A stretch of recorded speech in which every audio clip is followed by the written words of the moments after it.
పిల్లల దేవుని కృపను బట్టి మనం ఆదివారం నాటికి దేవుడు మనల్ని అందరినీ సజీవులుగా తీసుకొచ్చున్నారు. మరి ఎన్నో శోధన బాధలు మనం వెంటాడుతున్నప్పటికీ వాటన్నిటి నుంచి విడిపించుకుంటూ ఆయన వాక్యం చేత మనల్ని బలపరిచి మనల్ని ఆదరించి నడిపిస్తున్నారు. ఆయన నడిపింపు చేత మనం నడిపించబడుతున్నాం. ఈరోజు మీకు నేను అందించాలనుకుంటున్నటువంటి వాక్య సందేశం ఏంటంటే, ఈ మర్మము గొప్పది. దాని ఇంటికి ఏంటంటే, మరి ప్రతి వారం కూడా మనం చెప్పే వాక్యానికి ఒక టైటిల్ ఇస్తున్నాం, ఈ మర్మము గొప్పది. ఏంటి ఆ మర్మము? ఆ మర్మాల గురించి బైబిల్ ఏం చెప్తుంది? ఇది లోకస్తులందరికీ, లోకంలో ఉన్న ప్రజలందరికీ ఉపయోగపడే మర్మమేనా?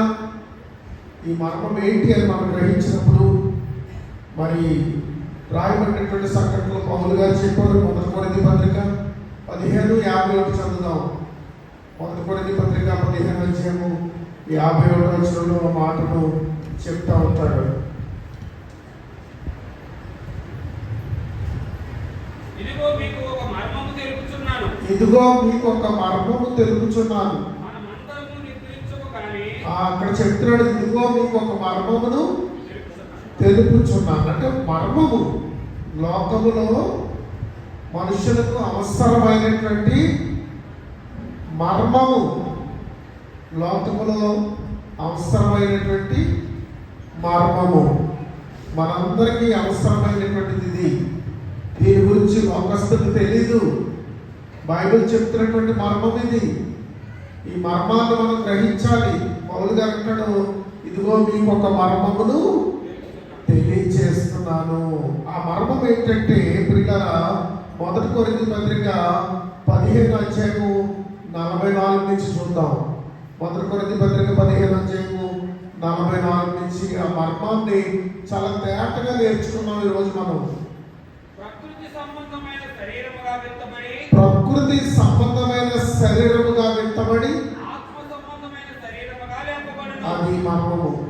ఆత్మ సంబంధమైన శరీరముగా లేపబడును.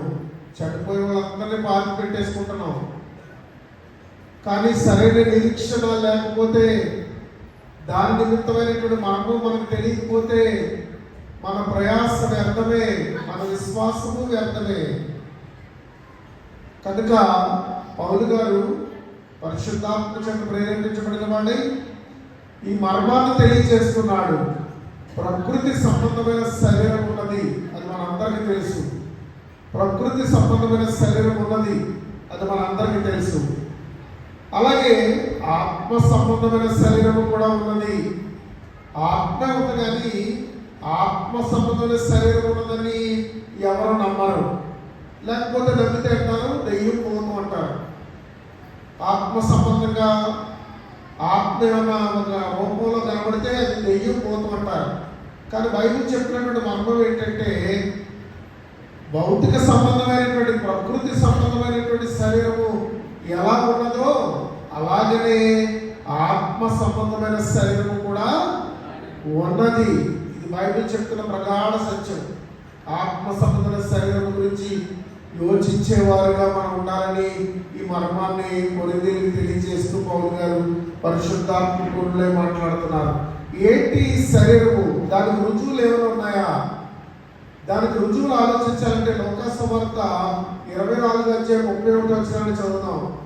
లూకాసు సువార్త 24:31 దానికి సంబంధించిన రుజువులు ఈ లోకంలో మనం చూద్దాం. వారి కన్నులు తెరవబడి ఆయన గుర్తుపట్టిరి. అక్కడ కనిపించాడు, మళ్ళీ అదృశ్యుడయ్యాడు.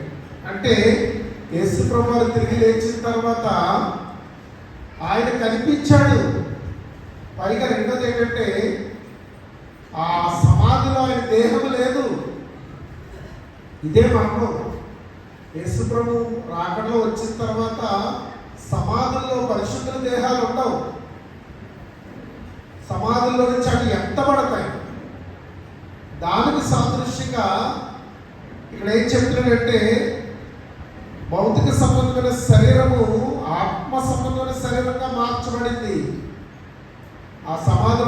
లేచినప్పుడు ఆత్మ సంబంధమైనటువంటి శరీరము దాల్చి వాటితో వారికి ప్రత్యక్షమై వారి కన్నులు తెరవబడవలసి ఉన్నది.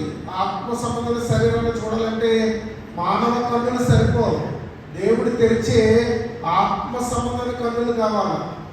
దేవుడు ఆత్మ సంబంధమైన కన్నులు వారికి తెరిస్తే వారు ఆ కన్నులతో చూశారు. ఆయన దేహాన్ని చూశారు, ఆయన్ని చూశారు. ఆత్మ సంబంధమైన దేహం వారికి కనిపించింది, అంతలోనే కనిపించింది. తర్వాత ఆయన వారికి అదృశ్యుడయ్యడని లోక 24:31 రాస్తా ఉన్నాడు. ఇంకా చూసినట్టయితే 20 అధ్యాయము యోహాను సువార్త 20 అధ్యాయం 19 చూద్దాం. యోహాను సువార్త 20 అధ్యాయం 19. ఆదివారం సాయంకాలమున శిష్యులు యూదులకు భయపడి వారు కూడి ఉన్న ఇంటి తలుపులు మూసుకొని ఉండగా యేసు వచ్చి మధ్యన నిలిచి నీకు సమాధానము కలుగును గాక అని వారితో చెప్పాడు. ఎలా వచ్చాడు? తలుపులు మూసి ఉండగా వచ్చాడు. ఇదే ఆత్మ సంబంధమైన శరీరము. ఈ శరీరము శాశ్వతమైన శరీరము. ఆ శరీరము చేత ఆయన లేపబడి ఆత్మ సంబంధమైన శరీరముతో శిష్యులకు కనిపించాడు. వాళ్ళు తలుపులు వేసుకుని ఉన్నారు. యూదులకు భయపడి మత సంబంధమైన కక్షలు, మత సంబంధమైనటువంటి కలహాలు ఉన్నాయి అక్కడ. అందుకని యేసు ప్రభువును సిలువేసి చంపారు. చనిపోయిన తర్వాత ఆయన శిష్యుల మీద నిఘా పెట్టారు. అందుకని వాళ్ళు తలుపు వేసుకుని గదిలో ఉన్నారు. తలుపు వేసుకుని గదిలో ఉన్నప్పుడు తలుపులు మూసుంటే ఎవరన్నా రాగలరా? తలుపులు మూసుంటే ఎవరన్నా లోపలికి రాగలరా? కానీ యేసు వచ్చి వారి మధ్యలో నిలిచి వారికి సమాధానము కలుగును గాక అని చెప్పాడు. కనుక వీళ్ళరా ఈ లోక సంబంధమైనటువంటి అసమాధానం అంతా క్రీస్తులో సమాధానంగా మారిపోతుంది. మన కొన్ని ప్రశ్నలకు సమాధానం లేదు.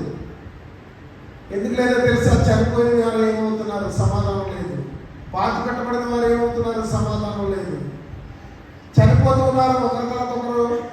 వాళ్ళు చనిపోతున్నారంటే వాళ్ళ ఇంట్లో ఎంతో దుఃఖం, వేదన కలుగుతుంది. సమాధానం లేదు అక్కడ. కానీ క్రీస్తు ప్రభు వారు ఈ మర్మము ద్వారా మనకి సమాధానం కలుగజేస్తున్నారు. లూకా సువార్తలో ఆయన వచ్చి వారిని కలుసుకొని వారికి ప్రత్యక్షమై మరలా అదృశ్యుడైనట్టుగా లూకా రాస్తా ఉన్నాడు. యోహాను సువార్తలో యోహాను భక్తుడు ఏమని రాస్తాడంటే ఆయన తలుపులు వేసి ఉండగా ఆయన ఆ యొక్క గదిలోనికి వచ్చి వారి మధ్యలో నిలిచి వారితో ఏమంటున్నాడు? ఆయన సమాధానము కలుగును గాక. క్రీస్తును గురించిన దుఃఖము, క్రీస్తును గురించిన వేదన, యేసు ప్రభువును గురించినటువంటి బాధ వాళ్ళ హృదయాలతో నింపబడి ఉండగా, వాళ్ళ హృదయాలు మరి ఆయన చనిపోయిన బాధతో నింపబడి ఉండగా మూడవ దినం, అది మూడవ రోజు, అంతులేని వేదన వాళ్ళకు ఉండగా క్రీస్తు ప్రభువారు వారి వేదన అంతటికి ఏం కలుగజేశాడు? ఆయన చెప్పండి సమాధానం కలుగజేశాడు. మీకు సమాధానం కలుగును గాక. కనుక మనందరి జీవితంలో సమాధానాన్ని దేవుడు ఇస్తాడు. దేవుడికి స్తోత్రం చెల్లించండి. దేవుడు సమాధానాన్ని కలిగిస్తాడు. మనందరి బ్రతుకుల్లో సమాధాన స్థితి యేసు క్రీస్తులోనే ఉన్నది అని మనం తెలుసుకుంటున్నాం. సహవాసముగా ఉన్నారు యేసు ప్రభువారు, శిష్యులు సమాధానంతో ఉన్నారు. అలాంటి పరిస్థితుల్లో వాళ్ళకి భయంకరమైన శ్రమ కలిగింది. క్రీస్తు ప్రభువును సిలువేయడం, సమాధానం కోల్పోయిన వారై మరి వేదనతో, దుఃఖముతో వారు అక్కడ కన్నీరుతో ఆ గదిలో కూర్చున్నప్పుడు ప్రభువారు వాళ్ళకి చెప్పిన మాట ఏంటంటే మీకు సమాధానము కలుగును గాక. ఈరోజు కూడా మన సహోదరి మేడిశెట్టి అరుణ గారి భర్త నిన్న చనిపోయారు. ఆయన ప్రభువును నిద్రించారు. అక్కడికి వెళ్ళి సమాధి కార్యక్రమం అంతా మేము చేస్తాం.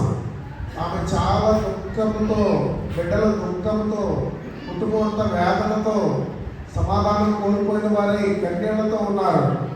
కానీ అక్కడ దేవుని మాటలు చెప్పి వారిని బలపరిచి ఆ భౌతిక దేహాన్ని తీసుకెళ్ళి సమాధి చేశాం. ఎందుకంటే వీళ్ళరా ఈ లోకంలో చనిపోయిన వారి గురించి సరైన ఆలోచన లేదు. ప్రజలకు సరైన అవగాహన లేదు. లోకస్తులకి అవగాహన లేదు. లోకస్తులు ఏమంటున్నారంటే మళ్ళీ పుడతాడు అంటున్నారు. మంచి పనులు చేస్తే మంచి జంతువులుగాను దేనిగానో పుడతారు. మంచి పనులు చేయకపోతే కుక్కలుగా నక్కలుగా పుడతారు. అందరితో చీచి అనిపించుకుంటారు అని ఒక తృప్తికరమైనటువంటి విధానాన్ని వాళ్ళు కల్పించుకుని వాళ్ళ మనస్సును ఓదార్చుకుంటున్నారు సమాధానం లేనప్పుడు. కానీ బైబిల్ ప్రత్యేకమైనటువంటి సమాధానం దానికి తెలియజేస్తూ ఉంది. దేవుడిచ్చిన సమాధానం ఏంటంటే యేసు ప్రభువారు తిరిగి లేచారు. ఆయన లేచారు. యేసు ప్రభువారు తిరిగి లేచారు. తెస్సలోనికీయులకు రాసిన పత్రిక అంటాడు, యేసుక్రీస్తు తిరిగి లేచాడని నమ్మినట్లయితే ఆయన ఆ మృతులైన వారిని వెంట పెట్టుకుని వస్తాడని చెప్పబడుతుంది. ఆయన నమ్మాలి మనం.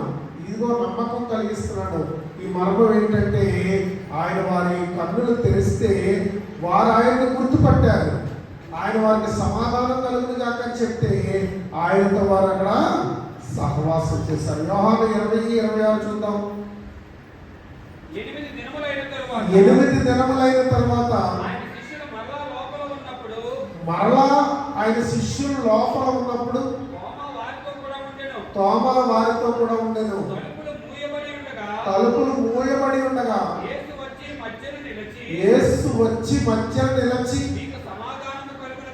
నీకు సమాధానం కలుగును గాక. ఆయన వచ్చాడు. తలుపులు మూసి ఉండగా ఆయన లోపలికి వచ్చాడు. ఇదే మర్మము. ఈ మర్మాన్నే పౌలు గారు తెలియజేస్తా ఉన్నారు. భౌతిక సంబంధమైన శరీరం ఉన్నది కనుక ఆత్మ సంబంధమైన శరీరం కూడా ఉన్నది.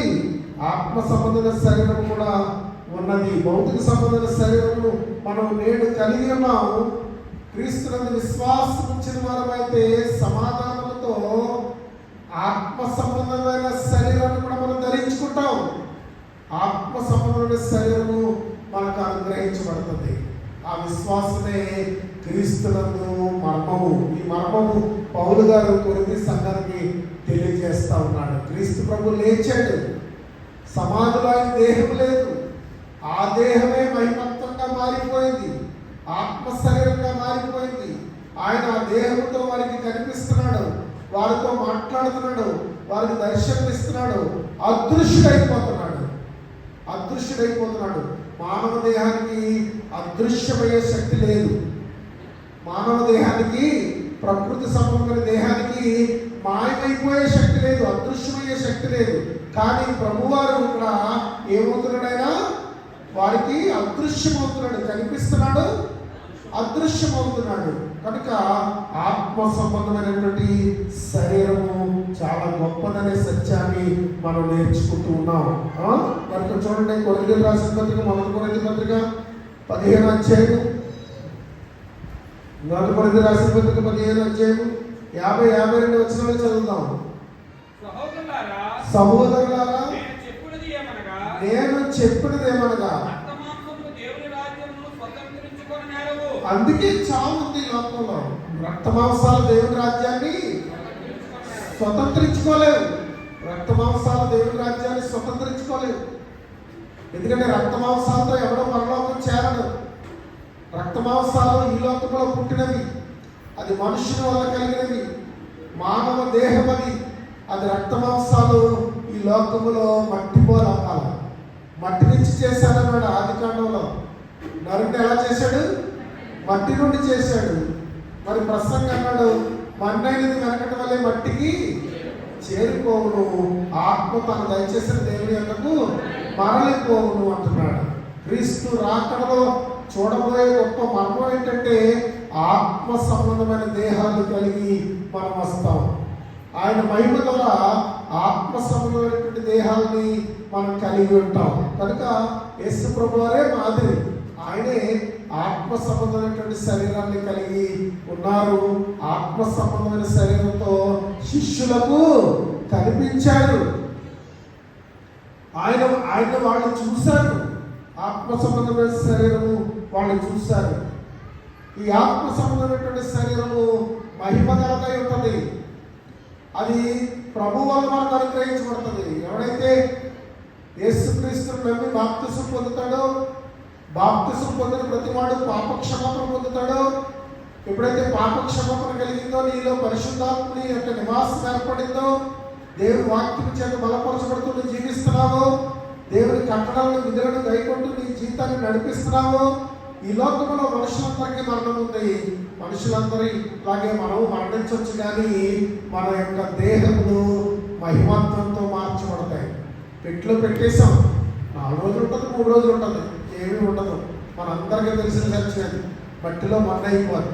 మట్టికి మట్టిగా, ధూళికి ధూళిగా వాటిని కలిపేస్తున్నాం, మరి మట్టి అయిపోతుంది. కానీ ఇక్కడ అద్భుతం ఏంటంటే, ఆశ్చర్యం ఏంటంటే, 3వ రోజుకి ఆ లాజరు దగ్గర మాట్లాడిన మాట ఏంటంటే, ప్రభువా ఈవేళ 3 రోజులు అయిపోయింది కనుక అతను ఏమైపోతాడు? కుళ్ళిపోతాడు. లాజరు సమాధిలో ఏమైపోతాడు? కుళ్ళిపోతాడు. కానీ ప్రభువారు పిలిచినప్పుడు అతను మానవ దేహంతో తిరిగి వచ్చాడు. లాజరు మళ్ళీ జీవించాడు, లాజరు మళ్ళీ చనిపోయాడు. అంటే లాజరు దగ్గర వచ్చింది మహిమ దేహం కాదు, మానవ దేహమే దేవుని శక్తిని పొందుకుని మరలా సమాధిలో నుంచి వచ్చింది. కనుక పిల్లరా, యేసు ప్రభువారు 3 దినాల సమాధిలో ఉన్న ఆయన దేహం కొల్లలేదు. ప్రవక్త చెప్పినట్టు నీ దేహము కుళ్ళు పట్టదు, తన భక్తుడు కుళ్ళు పట్టలేడు అని ప్రవచనం ఉన్నట్లుగా ఆయన కుళ్ళిపోలేదు. 3వ దినాన్ని మహిమ దేహముతో ఆయన లేచినట్లుగా మనం చూస్తున్నాం. యేసు ప్రభువారు అంటారు, మనిషి కుమారుడు తండ్రి కుడి పార్శ్వన ఆసీనుడై ఉండటం మీరు చూచెదరు. మనిషి కుమారుడు తండ్రి కుడి పార్శ్వన ఆసీనుడై ఉండటం మీరు చూచెదరు అని చెప్తారు. అప్పుడే ఈ మతస్థులందరికీ పిచ్చెక్కిపోతుంది, కోపం వచ్చేది. ఎందుకంటే మనకి సాక్షి ఏంటి, వీడు మనుషుడై ఉండి దేవుని కుమారుడు అంటున్నాడు అని రేగిపోతారు అక్కడ. కానీ పిల్లలు ఇప్పుడు సత్యాన్ని బట్టి, నీతిని బట్టి నమ్మలేక రేగిపోతున్నారు, యథార్థం బట్టి నమ్మలేక పళ్ళు కొరుకుతున్నారు, పగ రుబ్బుతున్నారు. కానీ సత్యం ఏంటంటే, ఆత్మ సంబంధమైన శరీరము ఉన్నది. చెప్పండి చెప్పండి, ఆత్మ సంబంధమైన శరీరము ఉన్నది. ఈ మర్మము గొప్పది, ఈ మర్మము గొప్పది అని చెప్తా ఉన్నాడు. ఈ మర్మాల గురించి రాసినటువంటి సత్యము మనం లోకా సువార్తలో, లోకా గ్రంథకర్త ద్వారా, ఆయన డాక్టర్, ఆయన లోకా డాక్టర్, ఆయన ఆ రోజుల్లో ప్రభుతో తిరిగినటువంటి వ్యక్తి. లోకా ద్వారా మనం చూసాం, ఆయన సాక్షిస్తున్నాడు, వారి కన్నులు తెరవబడి ఆయన గుర్తుపట్టారని. అలాగే యోహాను సాక్షిస్తున్నాడు, వారు తలుపులు వేసుకుని ఉండగా వారి మధ్యలోకి వచ్చి నిలిచి ఉన్నాడని. ఆయన వారికి ప్రత్యక్షమై అదృశ్యుడయ్యాడని కూడా చెప్పబడుతున్నటువంటి మరి సత్యాన్ని మనం చూస్తున్నాం. కనుక మన శరీరములకు, మన మానవ దేహములకు అంతము మరణమైతే అవ్వచ్చు, కానీ క్రీస్తు యేసులో ఆ మానవ శరీరానికి పౌలు గారు చెప్పినట్లుగా ప్రకృతి సంబంధమైన శరీరం ఉన్నది, ఆత్మ సంబంధమైన శరీరం కూడా ఉన్నది. ప్రకృతి సంబంధమైన శరీరం ఉన్నది, ఆత్మ సంబంధమైన శరీరం కూడా ఉన్నది అని చెప్తా ఉన్నాడు. చూడండి, ప్రకటన గ్రంథం 21వ అధ్యాయము 3-4 వచనాలు చూద్దాం. ప్రకటన గ్రంథం 21వ అధ్యాయం 3-4 వచనాలు. అప్పుడు ఇదిగో చూడండి, ఇక్కడ విశేషమైనటువంటి మర్మాన్ని చెప్తున్నాడు. ఈ మర్మం ఏంటంటే, మనుషులు దేవుడు కలిసి ఉంటారట. మనుషుల నివాసము దేవుడితో కలిసి ఉంది. దేవుడి నివాసంలో మనుషులు ఉన్నారు. ఆయన వారితో కాపురముండును, వారు ఆయన ప్రజలైందురు. దేవుడు తానే వారికి దేవుడై. ఇప్పుడు చచ్చిపోతున్నాం అనుకుంటున్నాం, మనం మృతులం అయిపోతున్నాం అనుకుంటున్నాం, కానీ దేవుడు ఈ మృతులకు దేవుడై ఉంటాడు. వారిని సజీవులుగా నిలబెడతాడు. ఆత్మ సంబంధమైన శరీరములనే మర్మమును బయలుపరుస్తాడు. మనుషుల నివాసము దేవుడితో కూడా కలిసి ఉంటుంది. అంటే వీళ్ళు దేవుని సన్నిధానానికి వెళ్ళి, ఈ చనిపోయిన వారందరూ దేవుని సన్నిధానానికి వెళ్ళి ఆయన సన్నిధిలో మనుషుల వలె అంటే రక్త మాంసాలు గల మనుషులు కాదు, మహిమ శరీరము కలిగిన మనుషుల వలె, ఆత్మ సంబంధమైన శరీరము కలిగిన మనుషుల వలె దేవుని సన్నిధిలో సంచరిస్తూ ఉంటారు. ఇది మర్మము. దేవుని సన్నిధిలో సంచరిస్తూ ఉంటారు, వాళ్ళు దేవుని సన్నిధిలో తిరుగుతూ ఉంటారు. ఎందుకంటే ఆయన అంటాడు అక్కడ, మనుషులు దేవుడితో ఉన్నారు, మనుషులు దేవునితో ఉన్నారు, ఆయన వారితో కాపురం ఉన్నాడు. ఒక ఇంట్లో కుటుంబం అంతా ఎలాగైతే కలిసిమెలిసి కాపురం ఉంటారో అలాగే ప్రజలు అంటే మనుషులు దేవుడు కలిసిమెలిసి ఒకే ఇంటిలో ఉంటారనేది మర్మము. కనుక పిల్లరా ఎన్ని రకాలుగా చెప్తున్నాడో చూడండి. భౌతిక సంబంధమైన శరీరం ఉన్నది, అలాగే ఆత్మ సంబంధమైన శరీరం ఉన్నది. ఇది మర్మము, మనుషులకు తెలియజేస్తున్నటువంటి మర్మము. అక్కడ 52 ఏమన్నా 17:52 ఇదిగో మీకు ఒక మర్మము తెలుపుచున్నాను. ఇదిగో మీకు ఒక మర్మము తెలుపుచున్నాను. మనమందరము నిద్రించము కానీ నిమిషములో నిమిషములో ఒక రెప్పపాటున కడబూర మ్రోగగానే మనమందరము మార్పు పొందుదుము. అది పిల్లరా ప్రభు రాకడలో కడబూర ఉంది అంటే ఆ లోకంలో ఇంకో శబ్దం ఇంకోసారి వినబడదు. అదే లాస్ట్ బూర, అదే లాస్ట్ శబ్దం. ఆ బూర శబ్దం తూర్పు నుంచి పడబడదాకా వినబడుతుందట. దేవదూతలు ఆ బూరలు ఊదుతారట. ఆ కడబూర శబ్దంలో జరగబోయే మర్మం ఏంటో తెలుసా? కడబూర శబ్దంలో జరగబోయే మర్మం ఏంటో తెలుసా? మానవ దేహాలు మహిమ దేహాలుగా మారిపోతాయి. మానవ దేహాలు మహిమ దేహాలుగా మారిపోతాయి, మహిమత్వంలోనికి వెళ్ళిపోతాయి. చదవండి మరొకసారి. ఒక రెప్పపాటున కడబూర మ్రోగగానే మనమందరము మార్పు పొందుదుము. బూర మ్రోగును అప్పుడు మృతులు. ఇదే మర్మము. అక్షయత, క్షయము కానిది, అక్షయులుగా లేపబడదురు. మృతులు. మనం చాలా విచారపడుతున్నాం. నిన్న చాలా దుఃఖంలో నాకు మళ్ళీ దుఃఖం తగిలింది. నేను ఎక్కడికి బయటకు వెళ్ళలేదు. చూడండి, మీరు అంటారు చనిపోయిన ఇంట్లో నుంచి బయటకు వెళ్ళరు, ఎవరో ఏదో తీసుకెళ్ళేదో పెట్టేదాకా ఇది అది అని 3 తతంగాలు ఉన్నాయి. ఆ తతంగాలన్నింటినీ చూస్తూ ఉంటారు మీరు. అది ఇంకా వదలలేదు, మీ శరీరాల్లో మీ బ్రతుకుల్లో అది వదలలేదు. కానీ మొన్న ఈ కార్యక్రమం చేసుకున్నాం. నిన్న ఒక వ్యక్తి చనిపోతే ఆ సమాధుల దొడ్డి దాకా వెళ్ళి పాతి పెట్టి ఆ 3 తండ్రి కుమార పరిశుద్ధాత్మల మట్టి వేసి మట్టికి మన్నుగా చేసి వచ్చి మరలా మరి ఇంట్లో ఉండడం జరిగింది. కనుక పిల్లరా మరి ఏంటి మనుషులు కల్పించిన పద్ధతులు, మనుషులు కల్పించిన నియమాలు, దైవోపదేశమని హృదయాల్లో పెట్టేశారు. కానీ వాటిని విడిచిపెట్టాలి. మనం వాటిని విడిచిపెట్టాలి. ఈ మర్మమును గ్రహించాలి. ఈ మర్మము గొప్పది. ఈ గొప్ప మర్మాన్ని బయలుపరుస్తున్నాడు. ఈ మర్మం ఏంటనగా మనుషులు దేవునితో నివాసం చేస్తారు. దేవుడు ఆయనకి వారికి వారికి దేవుడై ఉంటాడు. మనుషుల నివాసము దేవునితో కూడా, దేవుని నివాసము మనుషులతో కూడా కలిసి ఉన్నది. అందుకే రెప్పపాటును మనం అందరం ఏమవుతాం? మార్పు చెందుతామని చెప్తున్నాడు. ప్రకటన 22:3, 4, 5 వచనాలు చదువుదాం. పిల్లరా అక్కడ ఆ మర్మము బయలుపరిచాడు కదా. మనం ఎత్తబడిన చోట, దేవుని నివాసం ఉన్న చోట, దేవునితో సహవాసం ఉన్న చోట శాపగ్రస్తమైనది ఉండదు. ఇక్కడ చాలా శాపగ్రస్తమైనవి ఉన్నాయి. ఆ శాపాలు తగులుతూనే ఉన్నాయి. ఆ శాపగ్రస్తమైనటువంటి వాటిని మనం భరిస్తూనే ఉన్నాం. మనుషుల మీద శాపం వెళ్తుంది. శాపము శాపము శాపము అది అనేక రీతిగా మనుషులు కూలదోసేస్తుంది, కృంగదీసేస్తుంది. కానీ ఈ లోకంలో శాపగ్రస్తమైనది ఉన్నట్టుగా పరలోకములో దేవుని నివాసంలో శాపగ్రస్తమైనది ఏది లేదు. శాపగ్రస్తమైనది ఏది అక్కడ ఉండదు. చదవండి. దేవుని యొక్క గొర్రె పిల్ల యొక్క దాంట్లో అక్కడ ఆ దేవుని యొక్క నివాస స్థలములో గొర్రె పిల్ల అంటే ప్రభువైన యేసుక్రీస్తు, దేవుని యొక్క గొర్రె పిల్ల యొక్క సింహాసనాలు అందులో ఉంటాయి. మనము చూడాలని ఆశగా మన హృదయాలు ఉండాలి. ఎందుకంటే ఈ మర్మం గొప్పది. ఈ మర్మాన్ని మనకు తెలియజేస్తున్నాడు. ఇది మర్మము. పిల్లరా భౌతిక సంబంధమైన దేహాన్ని చూస్తున్నాం కానీ ఆత్మ సంబంధమైన దేహం ఉంది అని చెప్పిన మర్మము. రెప్పపాటున మార్పు చెందుట మర్మము. దేవుని నివాసము మనుషులతో ఉండడము మనుషులు దేవుడితో కాపురం ఉండడం మర్మము. అక్కడ దేవుని సింహాసనము, గొర్రెపిల్ల యొక్క సింహాసనము ఉంటుందంట. శాపగ్రస్తమైనది ఏది అక్కడ ఉండదంట. చదవండి. ఆయన దాసులుగా మార్చబడిన వారు ఆయన్ని సేవించుచు ఏం చేస్తారంట?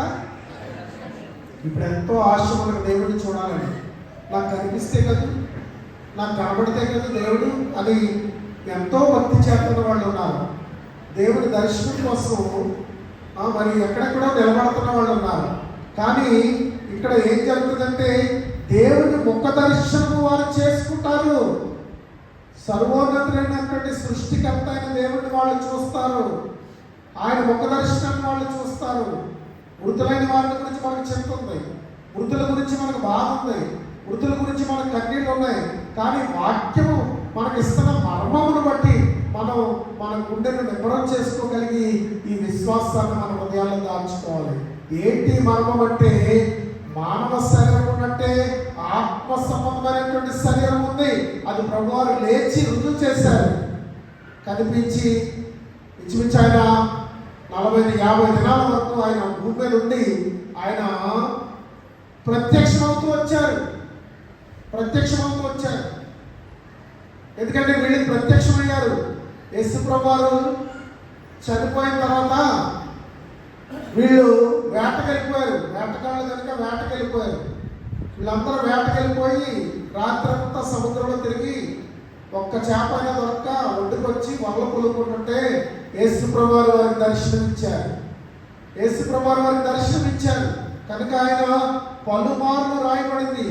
ఆయన 50 దినాలు భూమి మీద ఉంటూ మనుషులకు దర్శనమిచ్చారు. అనేక మంది స్త్రీలు ఆయన చూశారు, అనేక మంది పురుషులు ఆయన చూశారు. ఇంకా అద్భుత సత్యం ఏంటంటే అపోస్తలుల గారి 1వ అధ్యాయంలో వారు చూచుచుండగా ఆయన ఆకాశం ముందు మేఘారూఢుడై వెళ్ళిపోయాడు. ఆకాశం ముందు మేఘములతో ఆయన కొనుక్కోబడ్డాడు. ఎందుకంటే ఆయన పరమునకు ఎక్కిపోయాడు. ఆ శరీరంతోనే పరమునకు ఎక్కిపోయాడు. వీళ్ళరా మట్టిలో పెట్టబడుతున్న మనము, పెట్టిలో పెట్టబడుతున్న మనము, పాతి పెట్టబడుతున్న మనము ఒక మర్మాన్ని తెలుసుకుంటున్నాం ఈరోజు. ఆ మర్మం ఏంటనగా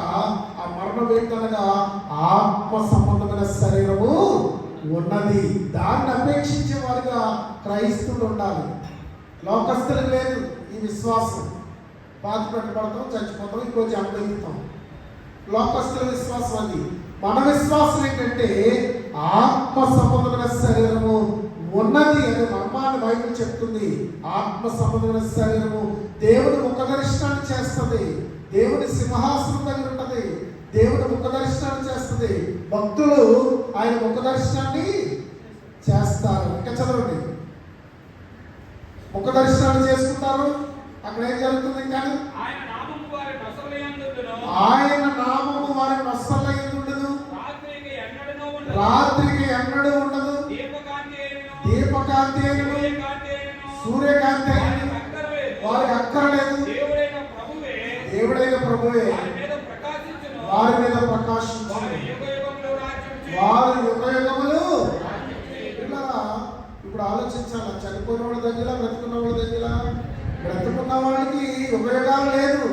వాళ్ళు ఎప్పుడొకప్పుడు చనిపోతారు. ఏదో సమస్యతో, ఏదో అనారోగ్యంతో, ఏదో బాధతో, ఏదో కష్టాలతో, ఏదో విపత్తులతో చనిపోతారు అందరినీ. కానీ యుగయుగాలు బ్రతికేది ఆత్మ సంబంధమైన దేహము. ఈ మర్మము గొప్పది. ఆ దేహమును మనందరికి ఇస్తానంటున్నాడు ఆయన. ఎందుకంటే అనేకులు ఆయన మరి చెప్పిన ప్రకారంగా తిరిగి లేచారు. లాజరు తిరిగి లేచాడు. అలాగే ఆ యాయీరు కుమార్తె తిరిగి లేచింది. వాళ్ళైతే తిరిగి మానవ శరీరాలతో లేచి మరలా ఈ లోకంలో మరణించారు. కానీ ప్రభువైన యేసుక్రీస్తు వారు తిరిగి లేచిన తర్వాత మరలా మరణించలేదు. ఆయన ఆరోహణమై పరలోకానికి ఎత్తబడి అక్కడ ఒక మహోన్నత రాజ్యాన్ని, మహోన్నత స్థలాన్ని మనకు సిద్ధపరిచారు. మనమందరం కూడా ఈ మర్మము ద్వారా మనం ఆత్మ సంబంధమైన దేహమును ధరించుకొని మనందరం కూడా ఈ శరీరంలో ఎలాగైతే ఉన్నామో అలాగే ఆత్మ సంబంధమైన శరీరంలో ఉంటాము. దేవుడితో నివాసం చేస్తాము. ఆయన ముఖ దర్శనాన్ని చేస్తాము. ఆయన ముందు ఉంటాము. మనం ఆ రీతిగా మనం ఆయన ముఖ దర్శనాన్ని చేసుకుంటాము. ప్రియులారా, ఈ మర్మము గొప్పది. ఈ మర్మాన్ని గ్రహించాలని, ఈ మర్మాన్ని మరి మీ హృదయాల్లో భద్రం చేసుకోవాలని, ఈ మర్మాన్ని బట్టి మనం ఈ లోక మరణానికి చింతపడకుండా, ఈ లోక మరణములకు వేదన పడకుండా, ఈ లోకములో మరణమైతేనే కానీ మహిమాయుక్తమైనటువంటి ఆశీర్వాదానికి మనం పాత్రలు కాబట్టి తెలుసుకోవాలని ప్రభు గారు మీ అందరికీ మనం చేస్తా ఉన్నాను. దేవుడు తన పరిశుద్ధ వాక్యాన్ని దీవించిన గాక. మీ అందరికీ వందనాలు. ప్రార్థించుకుందాం.